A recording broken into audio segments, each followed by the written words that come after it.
తెలంగాణ అభివృద్ధికి కాంగ్రెస్ కట్టుబడి ఉందన్నారు రాజ్యసభ సభ్యులు అనిల్ కుమార్ యాదవ్. రేవంత్ ఢిల్లీ పర్యటనలో మొత్తం తెలంగాణ అభివృద్ధిపైనే జరుగుతున్నాయన్నారు. ప్రతిపక్షాలు విమర్శలు సమంజసంగా లేవన్నారు. ప్రజలకు ఇచ్చిన హామీలన్నీ నెరవేరుస్తామన్నారు తెలంగాణ ఎంపీ అనిల్ కుమార్ యాదవ్.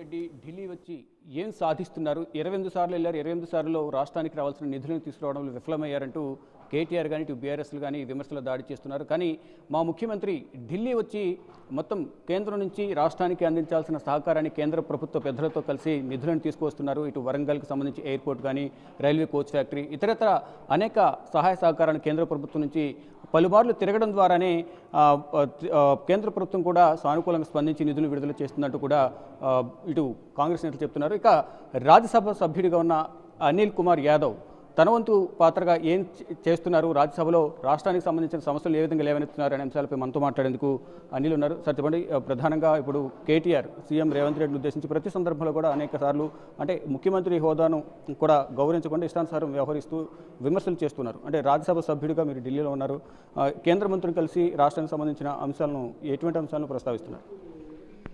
కేటీఆర్ గారు మాట్లాడుతూ అనేక సందర్భాలలో కేవలం మా ముఖ్యమంత్రి గారిని టార్గెట్ చేస్తూ ప్రతి పర్యటన ఢిల్లీకి వచ్చిన ప్రతిసారి కూడా ఏం చేస్తున్నారు 8 సార్లు వచ్చారు, ఏం చేశారు, రాష్ట్రానికి ఏం చేస్తున్నారని చెప్పడం జరుగుతుంది. వాస్తవాలు కూడా కేటీఆర్ గారు కూడా తెలుసుకోవాల్సిన అవసరం ఉంది.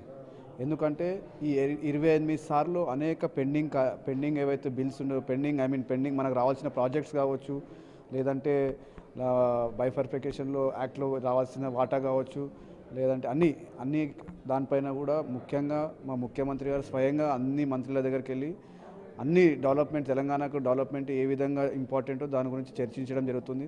దాని ప్రక్రియగానే ఈరోజు రైల్వే కోచ్ కావచ్చు, అదేవిధంగా వరంగల్ ఎయిర్పోర్ట్ కావచ్చు, ఇవన్నీ కూడా రావడానికి కారణం ఏంటిదంటే గత 10 సంవత్సరాలు వీళ్ళు ఎవ్వరు కూడా వీళ్ళ టీఆర్ఎస్ పార్టీ ఎంపీలు కావచ్చు, టీఆర్ఎస్ ముఖ్యమంత్రి గతంలో ఉన్న ముఖ్యమంత్రి గారు కావచ్చు, ఎవరు కూడా ఢిల్లీకి వచ్చి కనీసం అడగటోళ్ళు లేకుండే.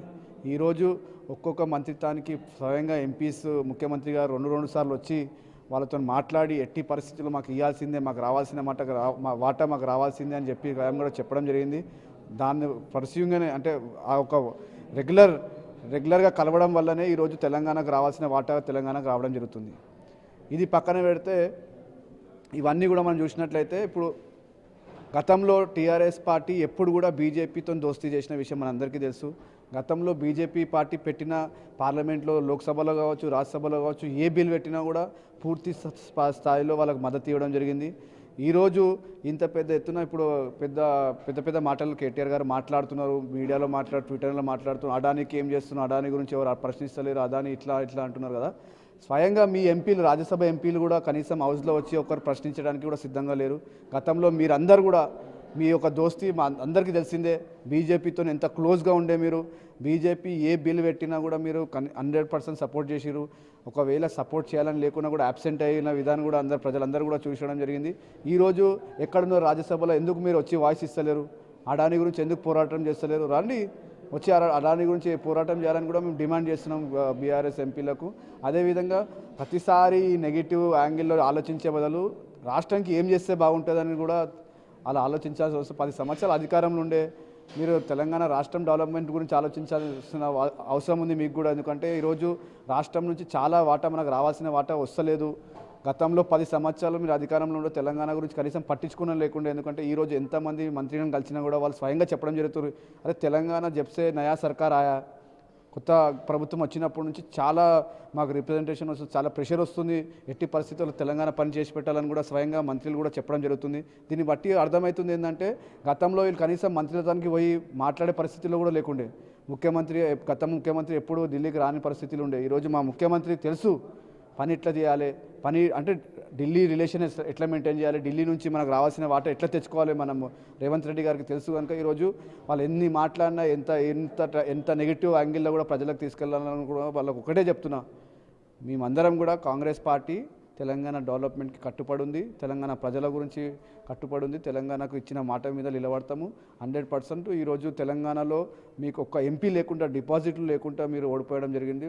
మా కాంగ్రెస్ పార్టీకి 8 మందిని గెలిపించారు. ఆ 8 మంది ఈరోజు మేము కానీ 8 మంది లోక్సభ ఎంపీస్ కానీ మేమందరం కూడా మనకు రావాల్సిన వాటా గురించి పోరాడుతున్నాం.